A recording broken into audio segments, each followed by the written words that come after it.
America और Iran के बीच तनाव अपने चरम पर पहुंच चुका है और अब हालात ऐसे नजर आ रहे हैं कि किसी भी वक्त चीजें और बिगड़ सकती हैं। इस बीच तेहरान से अमेरिका के राष्ट्रपति डोनाल्ड ट्रंप को सीधे धमकी मिल गई है। यह धमकी किसी बयान या प्रेस कॉन्फ्रेंस से नहीं बल्कि ईरान के सरकारी टीवी पर दिखाए गए वीडियो के जरिए आई है। वीडियो में दिखाया गया है कि जुलाई 2024 में ट्रंप के चुनाव अभियान के दौरान उन पर हमले की तस्वीरें हैं। एएफपी की रिपोर्ट के मुताबिक वीडियो में ट्रंप की एक तस्वीर दिखाई गई जिसमें उन्हें गोली लगी हुई है। इसके साथ ही स्क्रीन पर एक चेतावनी भी थी कि इस बार निशाना नहीं चूकेगा। ये धमकी अब तक की सबसे खुली और सीधी धमकी मानी जा रही है। खास बात यह है कि ये धमकी ऐसे वक्त में आई है जब खबरें आ रही हैं कि ट्रंप ईरान पर सैन्य कार्रवाई के बारे में सोच रहे हैं। ईरानी अधिकारियों ने पहले ही साफ कर दिया था कि अगर अमेरिका ने किसी भी तरह की सैन्य कार्रवाई की तो इसके नतीजे गंभीर होंगे। इस बीच अमेरिका की तरफ से भी ईरान को अब तक की सबसे खतरनाक चेतावनी दी गई। एक शो में दिए गए एक इंटरव्यू में ट्रंप ने कहा, मेरे पास बहुत साफ निर्देश है, अगर मेरे साथ कुछ भी हुआ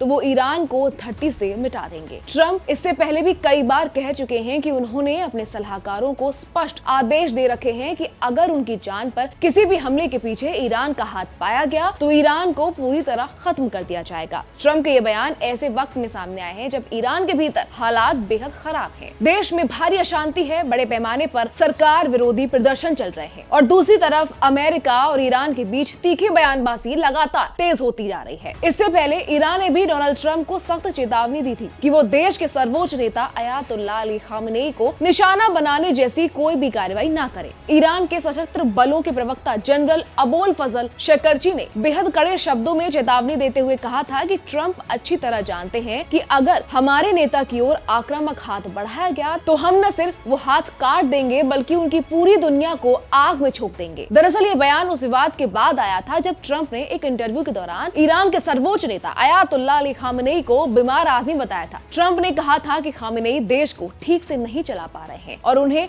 लोगों की हत्या बंद करनी चाहिए। ट्रंप ने यह भी कहा था कि ईरान को अब नए नेतृत्व की जरूरत है और करीब 40 साल पुराने शासन का अंत होना चाहिए। ट्रंप के इन बयानों के बाद ईरान में गुस्सा और भड़क गया। ईरान की संसद ने भी चेतावनी दी कि अगर खामेनी को कुछ भी हुआ तो जिहाद छेड़ दिया जाएगा। साफ है कि दोनों देशों के बीच बयानबाजी अब धमकियों के बेहद खतरनाक स्तर तक पहुंच चुकी है। अमेरिका और ईरान के बीच तनाव उस वक्त और बढ़ गया जब ईरान में खराब आर्थिक हालात और महंगाई के खिलाफ बड़े पैमाने पर विरोध प्रदर्शन शुरू हुए। इन प्रदर्शनों पर ईरानी सरकार ने सख्त कार्रवाई की जिसके बाद हालात और ज्यादा बिगड़ गए। डोनाल्ड ट्रंप ने खुद इन प्रदर्शनों को लेकर ईरान के सामने दो साफ रेड लाइन खींची थी। पहली रेड लाइन थी शांतिपूर्ण प्रदर्शनकारियों की हत्या और दूसरी प्रदर्शनों के बाद बड़े पैमाने पर फांसी देना। ट्रंप ने चेतावनी दी थी कि अगर इन दो रेड लाइनों को पार किया गया तो अमेरिका चुप नहीं बैठेगा। हालात ऐसे बन गए थे कि लग रहा था कि अमेरिका ईरान में वेनेजुएला जैसी कोई बड़ी कार्रवाई कर सकता है।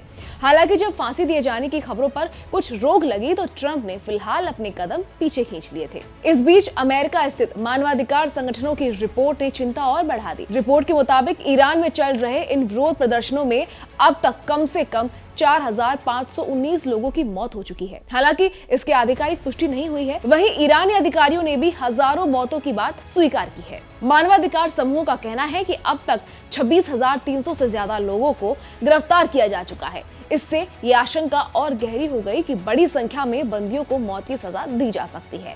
कुछ रिपोर्ट्स में ये आंकड़ा 5,000 से ज्यादा मौतों तक भी बताया जा रहा है। इसी बीच अमेरिका की सैन्य गतिविधियों ने भी पूरी दुनिया का ध्यान खींचा। अमेरिकी नौसेना का विमान वाहक पोत USS अब्राहम लिंकन जो पहले दक्षिण चीन सागर में तैनात था, अब 3 विध्वंसक जहाजों के साथ हिंद महासागर की ओर बढ़ता हुआ देखा गया है। हालांकि अमेरिकी नौसेना ने आधिकारिक तौर पर यह नहीं कहा है कि ये बड़ा मिडिल ईस्ट जा रहा है, लेकिन इसकी दिशा और मौजूदा स्थिति से साफ संकेत मिल रहे हैं कि इस क्षेत्र से कुछ ही दिन की दूरी पर है। इन सभी घटनाओं के बीच ईरान और अमेरिका के बीच हालात लगातार और ज्यादा तनावपूर्ण होते जा रहे हैं। एक तरफ ईरान में सरकार विरोधी प्रदर्शन जारी है तो दूसरी तरफ अमेरिका के राष्ट्रपति डोनाल्ड ट्रंप खुली धमकियों पर उतर आए हैं। ट्रंप साफ कह चुके हैं कि अगर उनकी हत्या की कोशिश की गई तो ईरान को पूरी तरह मिटा दिया जाएगा। अब सवाल यह है कि क्या ये सिर्फ जुबानी जंग है या फिर दुनिया एक और बड़े टकराव की ओर बढ़ रही है। आने वाले दिन तय करेंगे कि अमेरिका और ईरान के बीच ये तनाव किस दिशा में जाता है। फिलहाल के लिए इतना ही।